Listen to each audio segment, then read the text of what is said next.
écouter les chauves-souris à la Comrie, aller au Fronton, découvrir plutôt des événements autour de l'écologie populaire.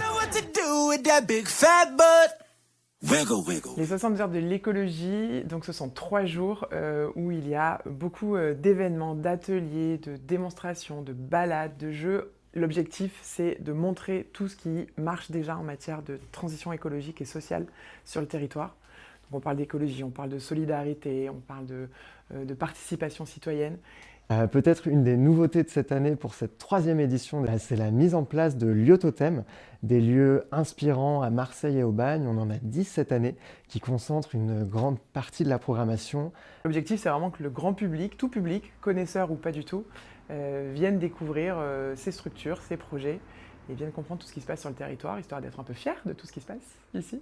On a plusieurs événements dans la programmation qui sont accessibles à tous, y compris enfants, et donc ils peuvent être faits en famille. Sur le programme, on a des petits pictos spécifiques pour les événements qui accueillent des enfants. On va avoir des ateliers où on peut fabriquer des choses, par exemple on peut faire des petites recettes de cuisine. Il va y avoir des spectacles aussi pour les enfants, donc il va y avoir pas mal d'événements. On est pendant les vacances scolaires, donc c'est aussi l'occasion. Et puis tous ces lieux-là sont tous accessibles aux enfants, donc il faut en profiter.